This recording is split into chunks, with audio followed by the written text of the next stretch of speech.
Good morning guys, কি অবস্থা আমার দেখো, একেবারে চোখ টাইনি খুলতে পারতেছে না। চাটা খাও।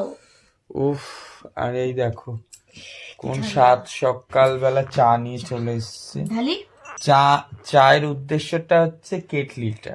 আমি এটা নতুন কিনেছি। মা, নিকো দেখছে ওপাশ থেকে বসে, তোমরাও দেখো জিনিসটা কেমন।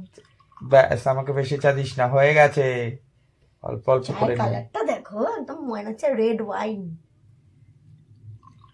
কি গুড মর্নিং এর গল্প করব, রেড ওয়াইনের গল্প চলতেছে। এটাতে একটা সুবিধা কি, তুমি শুধু গরম জল করো আর এটার ভেতরে এই যে এটার ভেতরে চা পাতাটা দিয়ে দাও, দিয়ে এটার মধ্যে বসিয়ে দাও। আপনি আর তোমাদের যতটা লিকার প্রয়োজন তোমরা নিতে পারো। এই যেটা আলাদা করা যায়, দেখাও দেখাও তুমি দেখছে তো বাবা, এটার ভেতর লিকারটা আছে। গরম জল করে খালি এটাতে বসিয়ে দিতে হবে, তাহলেই হয়ে গেল চা। সো গাইস, চা বানানো শিখে নিয়েছো, জোর জবরদস্তি ভিডিও করাচ্ছে আমাকে দিয়ে। তোমরা তবু দেখো। বাংলাতে ঠান্ডা যেরকম পড়েছে দেখে মনে হচ্ছে রাম জি আমার পেছনে আছে, জয় শ্রীরাম।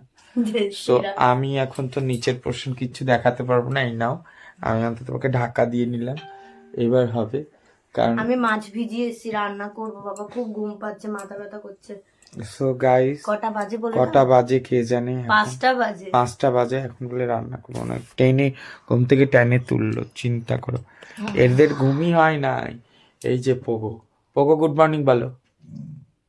বলে দিছে গুড মর্নিং। এবার পুচি গুড মর্নিং বলবে।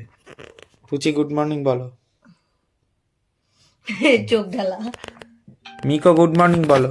মিকো মিকো গুড মর্নিং। কি ওটা? কই?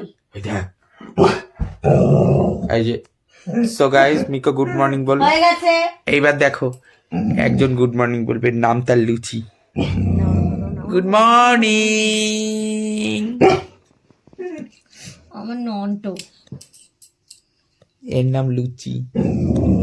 লুচি তোমার সুজি কোথায়? সো গাইস, ওর গুড মর্নিংটা হয় হাপি দিয়ে আসবে, মুখে মুখে চাটবে, ওটাই ওর গুড মর্নিং। তো বিস্কুট দে, চা শুধু চা খাবো না। বিস্কুট কোথায় জানি না, শুধু চাই খা। বিস্কিট আছে, এটা আছে, খাবি? বাচ্চি কুত্তা খাওয়া বিস্কুট। Bye guys.